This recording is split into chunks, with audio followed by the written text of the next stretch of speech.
Hello, everyone, and welcome to the Astro Consciousness channel. I'm Millie, and I am here to give you your forecast for the week of July 28th to August 2nd. In this channel, we talk about the astrological energy of the week ahead and how you can integrate it into your personal and spiritual growth. So, we begin this week with the energy of the new moon in Leo.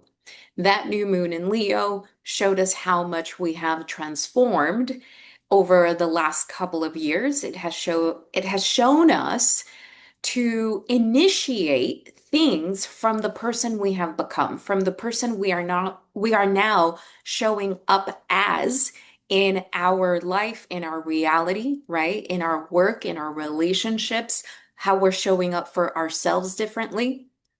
And so it's a week that we will see what the relationship is with ourselves, what the relationship is with others, the relationship with our sense of worth, value, money. Why? Because Venus is very active all week. And Venus does a lot of things. And when Venus does a lot of things, we get an insight as to, okay, how are my relationships doing? How am I doing with the relationship with myself?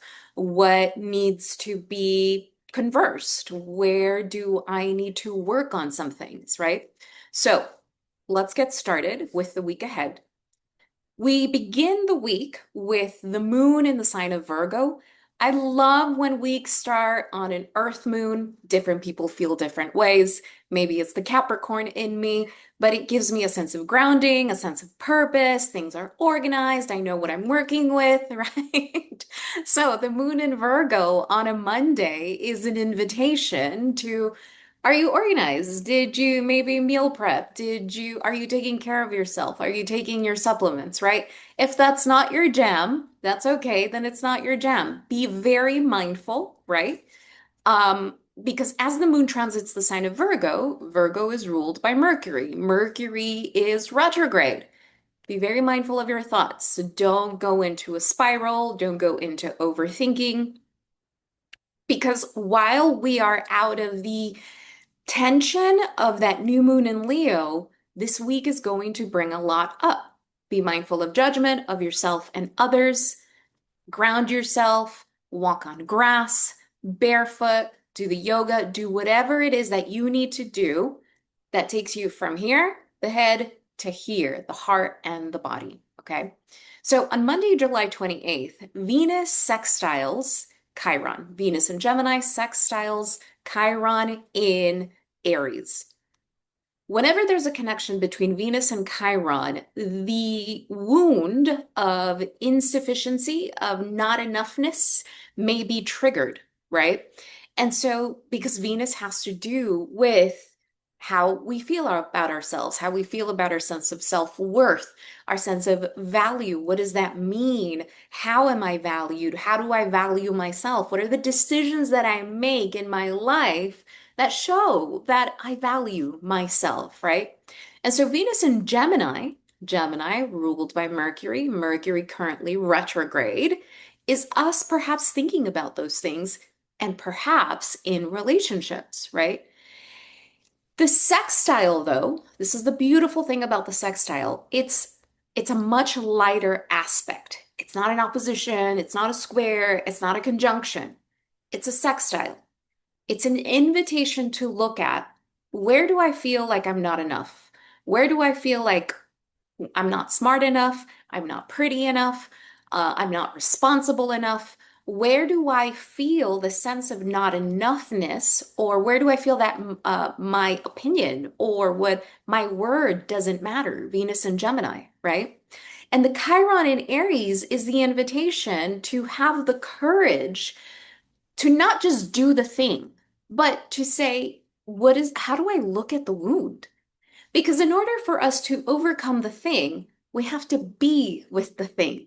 We have to be with the wound. We have to be with the pain, right? And the sextile, again, it's a gentle invitation. Oh, there's that thing again. If the new moon in Leo was the invitation to do something bold, what is my heart's boldest expression at this moment in time? This Venus sextile Gemini may say, oh man, there's that insecurity again. Okay, When we feel, when we think about, when we have those moments of doubt, of insecurity, remember, if you have the awareness that those are just thoughts, then having those thoughts, it's not regression.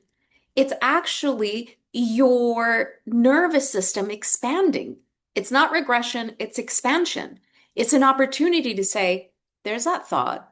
There is that, you know, sense of insecurity again, that sense of not enoughness again. Okay. But I know at this moment in time with whom I've become that that's not true, that that's not me. So, how do I be with that very gently? How do I be with that part of myself that is giving me the opportunity to soothe it, right? Not soothe it by expecting someone else to meet that for me, but soothe it by being with myself, right? As always, if you see me look to the side, it's because I'm looking at my notes. This sextile gives the opportunity to check our inner dialogue, Venus and Gemini, or to have conversations in relationships about insecurities. And this isn't just romantic relationships, this is relationships across the board. And Chiron goes retrograde this week. I'll get to that in a second. This might activate, especially because we have a Mercury retrograde, a little bit of old dynamics from the past of, oh, I thought we had to overcome that. And here it's coming up again. It's a sextile. Tread lightly. Take a pause before the reaction, right? There's a stimulus, take a pause before the response, before the reaction, because that's where your power lies. That's where you get to choose differently. Okay. Tuesday, July 29th, we have the Sun in Leo sextile the Moon in Libra.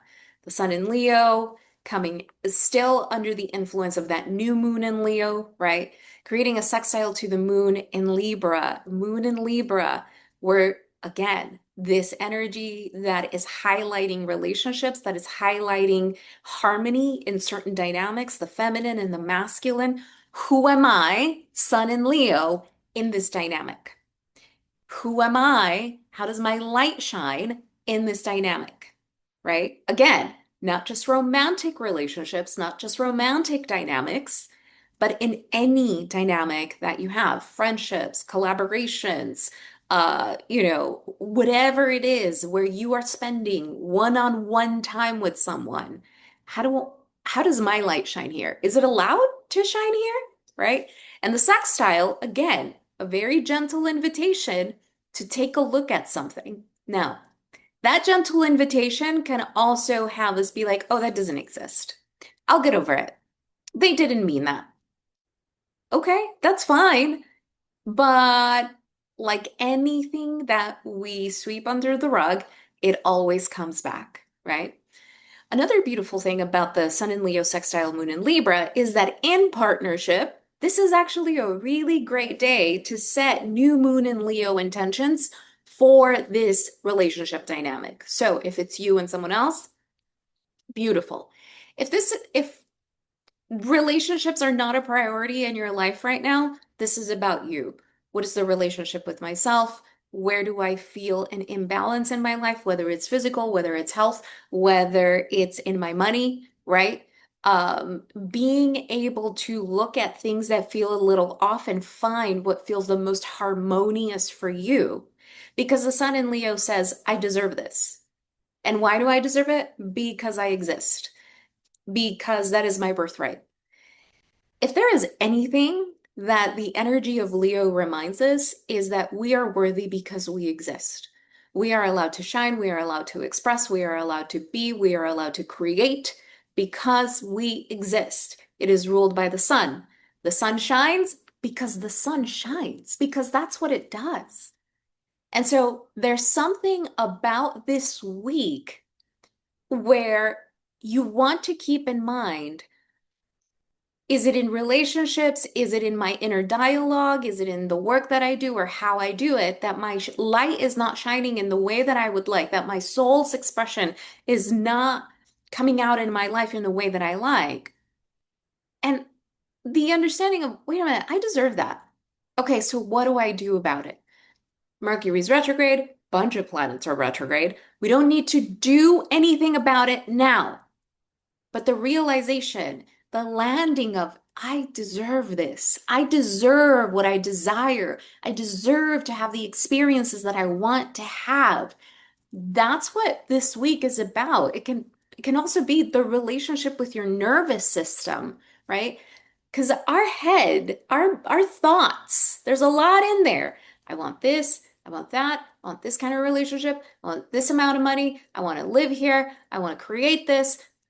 All we can visualize all the things, but how is it landing in your body? What is the relationship between the mind and the body, the mind and the nervous system? So, if this has nothing to do with an external relationship, what is the relationship within yourself? And how do you allow for what you desire, Venus, to land in your body? Okay. Wednesday, July 30th, Venus enters the sign of Cancer and remains there till August 25th. What I was just talking about, allowing what you genuinely desire to land in your nervous system, to land gently in your body, Venus in Cancer is beautiful for that because there is a gentleness, there is a nurturance of Venus in Cancer that the invitation is always to give that to ourselves, right? Venus in Cancer is also going to highlight things around how are we nurturing ourselves emotionally? What are we feeding ourselves? How are we mothering ourselves? How are we taking care of ourselves? Okay, but Venus in Cancer is going to be an interesting transit. So, what you're probably going to hear the most of is the Venus-Jupiter conjunction in Cancer. And it's a great conjunction. It's beautiful. We'll talk about it when we get there, and I'm sure you'll hear all about it. But here is the essence of Venus and Cancer, okay? Venus is the essence of desirability, of wanting to be desired. Cancer, at its essence, is I want to be needed. I want to nurture. While those can encompass feminine qualities, they're very different feminine qualities. Very different feminine qualities. So, this is going to highlight, especially over the weekend, it is going to highlight where in relationships we play the parental, particularly the mother role, okay? Because that Venus in Cancer is going to create a square to Saturn and Neptune in Aries. And that tension is going to say, what are some dynamics in relationships that we need to outgrow here? Where am I perhaps overgiving and feeling like I'm not being nourished back by what I'm giving, right? If this is within yourself, it's where do I need to nurture myself more? Where do I need, softness within myself, grace within myself? If we're talking about something a little bit more material, Venus square Saturn, right, is if this has to do with money, where am I overgiving? Where is there no boundary in terms of how I'm circulating my money, right? So there is, wherever Saturn's involved, there is a calling back to, let's get very real, let's get very honest about this, because here's the thing. Venus in Cancer, in its lowest expression, can say, no, no, no, I don't want anything to change. I just want it to remain the same. I want it to be cozy. It feels comfortable and so nice. I just want it to be the same. But we're living in a completely different era. It can't be the same. And so this Venus in Cancer is going to, especially because we have a Jupiter in Cancer, highlight how in our relationships, our upbringing, our family dynamics is affecting our relationships, not just romantic, across the board. Here's a perfect example. I remember when I worked in the corporate space, I realized how the corporate space is the perfect stage for all kinds of family, trauma, uh, trauma bonds, all kinds of things to play out with one another. especially because there are hierarchies. People, take advantage of their positions of power. There are people who don't know how to speak up for themselves, so they play a certain role. I mean, so if you work in the corporate space, pay attention to this. Venus in Cancer will show you, oh my God, it's all playing out. It's all playing out, right? Um, Venus in Cancer really asks us, where am I sacrificing? Because Venus in Cancer, at its core, is I want to nurture you. I want to feed you. I want to make sure that you are okay. But there's nothing wrong with caring for another person. But when we are dealing with adult dynamics, adult relationships, we have to be mindful of that. We have to be mindful of boundaries because that is what creates a harmony, a balance in the relationship. Where, right? I think that another thing that this Venus in Cancer might highlight is where do we expect someone to be our everything? Or do we expect someone else to see us as their everything? I want to be their everything. I want to be um, the indispensable person in their life. And I want to be able to give them everything. No, no. Eventually, that Venus in Cancer is going to create a square to Chiron in Aries. And if that's the case, these are the things that are going to be highlighted. Okay. I don't mean to be, bad news bear, but it's important for us to look at what these things are actually going to show us, especially with a Venus-Jupiter conjunction where everything's going to be butterflies and rainbows in a lot of the forecasts. Let's look at what this is showing us so that that Venus-Jupiter conjunction can actually be something fruitful, something for growth, right? So that expansiveness can actually be something we can work with from a much more honest internal space. Okay. Also, on Wednesday, July 30th, we have Chiron in Aries going retrograde till January 3rd.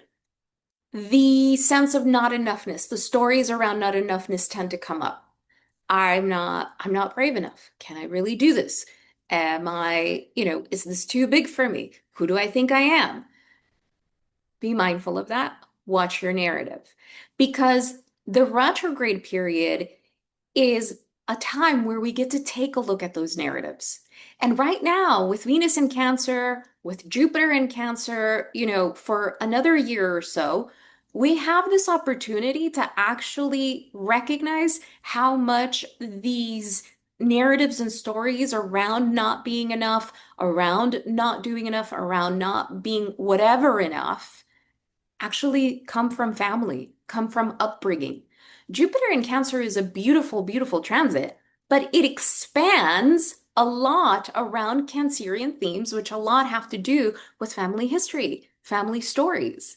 So this Chiron retrograde in Aries can be incredibly healing. It's going to require a significant dose of honesty, right? Because what we're confronted with when Chiron goes retrograde. Remember, Chiron is the wound that we carry, the wound that is highlighted, so that we transcend it and then alchemize that pain, that wound into wisdom. Sometimes we hold on to the wounds, we hold on to the pain because it keeps us from growing, because it keeps us from doing the thing that we know we need to do, right? Sometimes healing, I'm processing, becomes an identity. And we get stuck in that healing. We get stuck in the healing identity. And you want to be very mindful of how you're navigating that because we're here to evolve. Our soul signed up for certain lessons and it really wants to experience them. So we have to help that soul out. Okay. Thursday, July 31st, very important day. We have the Mercury retrograde Sun conjunction, also known as a Cazimi, also known as an inferior conjunction at 9 degrees Leo. Every single Mercury retrograde At the midway point of that retrograde, Mercury retrograde comes together with the sun, and the sun illuminates, brings something to the forefront of the awareness that we have been thinking about during that retrograde period. So in this case, remember, so much of the Mercury retrograde in Leo is what is my heart's boldest expression? Where can that take place, right? Where can I allow my light to shine in a place where it's deserving of my light, right? Leo has had so much to do. This Leo season already has had so much to do with who is the persona, the identity that is now showing up in this life. People are starting to notice, oh, you've changed. There's something different about you.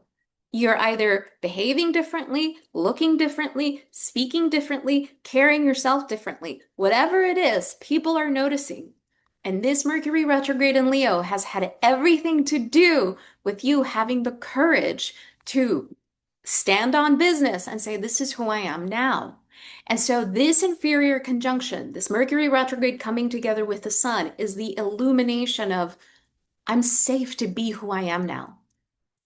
Oh, it's really landing how important it is for me to be who I am now. Now, because the entire week has so much to do with relationship dynamics, people will have opinions. Some opinions will be great. Some opinions will say, hell yeah, I like who you've become. Keep it up. Continue shining from the inside out. I love it. There's the glow. I love it. Do it. On the other hand, others will show you that maybe they're not so happy with it. Let's have a little bit of compassion there, right? When we show up differently in relationship dynamics, it's going to affect other people because they've only known us a certain way the entirety of that relationship. So to them, in their system, they don't know what to do, right? It's like, wait, what? How? But I've known you as this. Who am I supposed to be in relationship with right now? The reason that I'm saying that is that we, if we are on the receiving end of that, might take it personally. And it's not that. It's just someone trying to understand how to be in relationship with you now.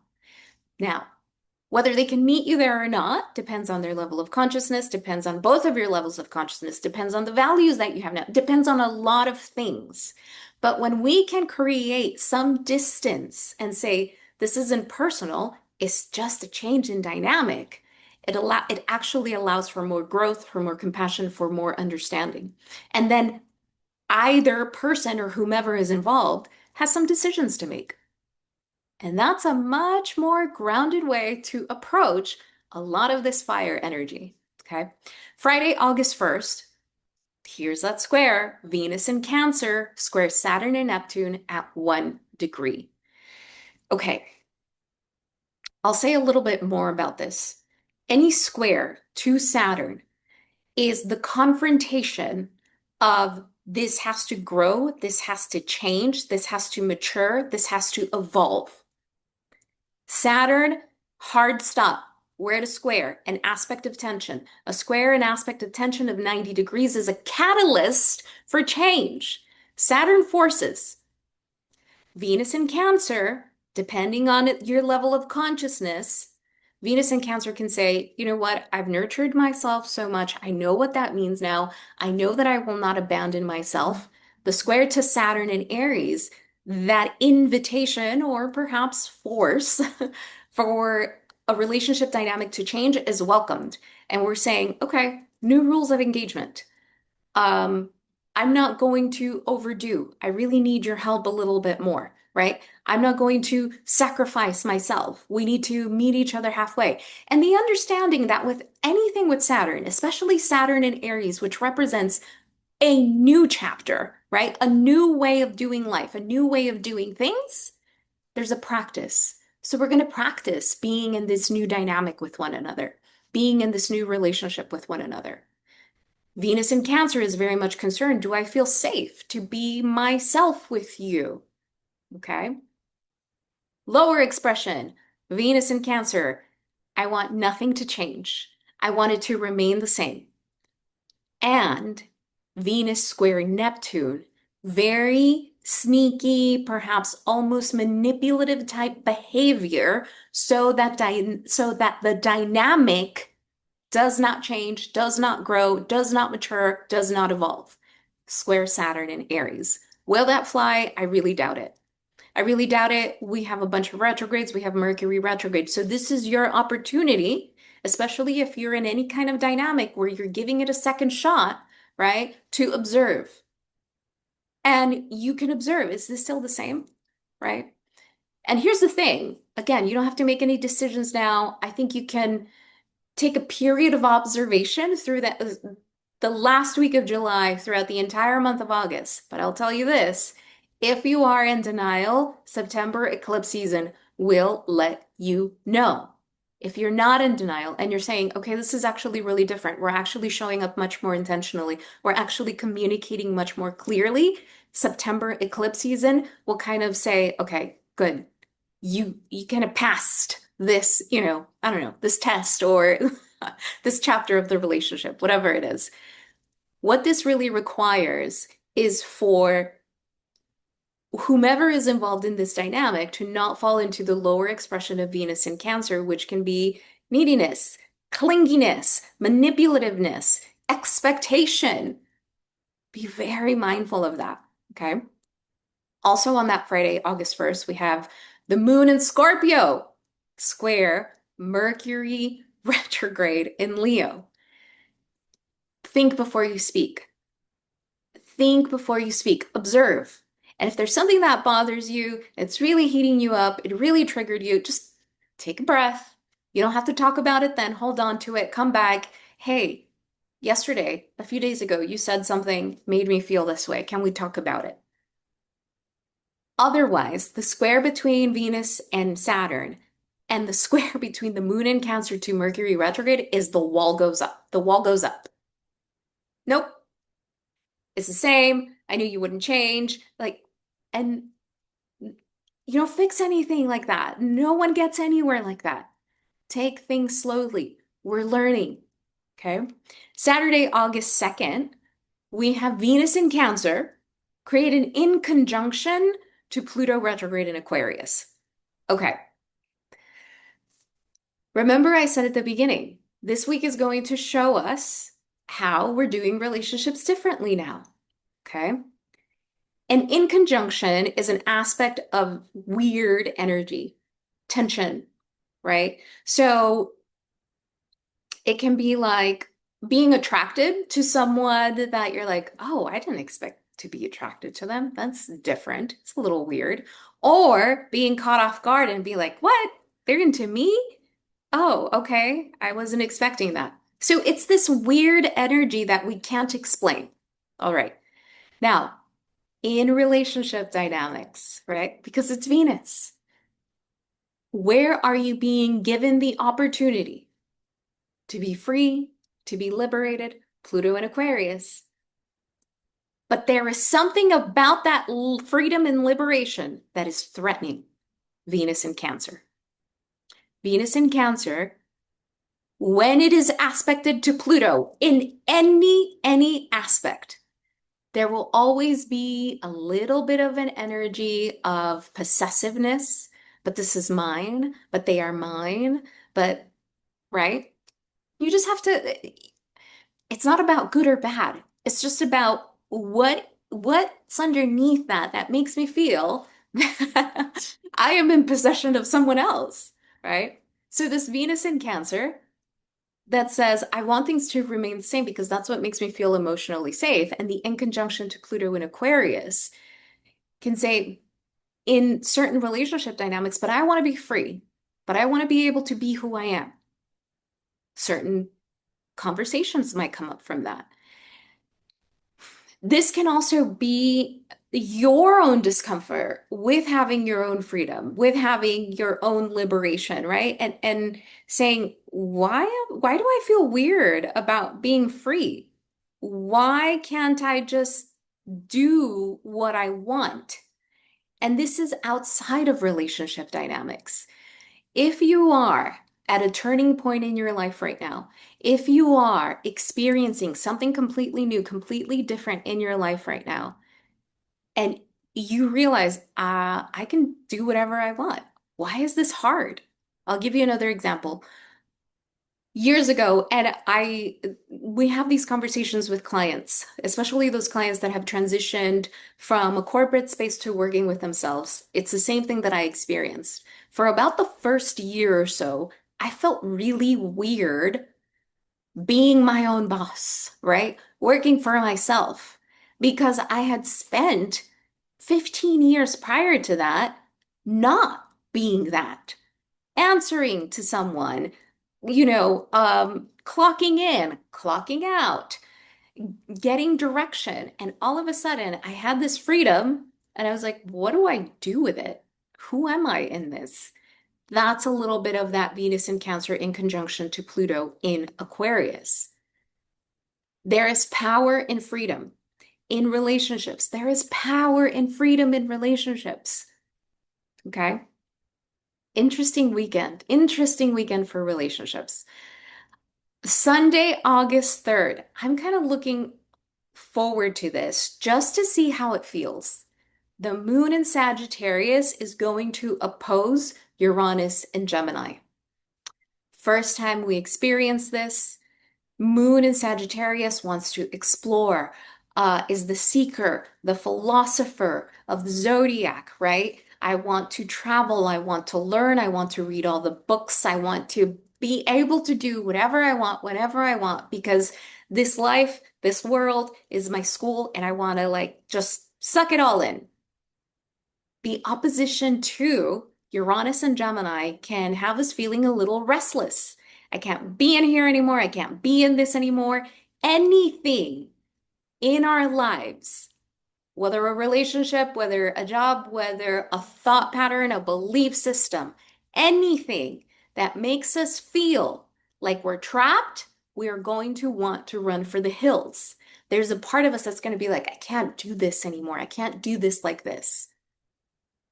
Pay attention to that. Don't predispose yourself. Just pay attention to it. Because this is actually anything having to do with Uranus, especially in opposition, is the opportunity to liberate yourself from something, is the opportunity to say, no more, no more. Have you ever had certain conversations with yourself where you realize, I'm not going to talk to myself like that anymore? I'm just not. Done. I'm done. I'm not going to be mean to myself. No, done. And like a switch goes off, and you're like, you're actually done with it. That's happened to me so many times. So many times. No, I'm done. I'm done with that BS. Life is too short. Life is great. I'm going to choose to think differently. I'm going to choose to show up differently. I'm going to choose differently. Why? Because the responsibility to do that is mine. So the week ends with this feeling of an understanding. I do not want to be caged. I do not want to be boxed in. And the entire week is going to lead up to that understanding. And here's the thing, the following week, which will be the first week of August, we're going to be leading up to a full moon in the sign of Aquarius ruled by Uranus. So, this last week of July and the first couple of days of August are going to inform you of what that full moon in Aquarius of August 9th is going to be about. So pay attention. As always, may this be of service. So much love to you all. I'll talk to you next week.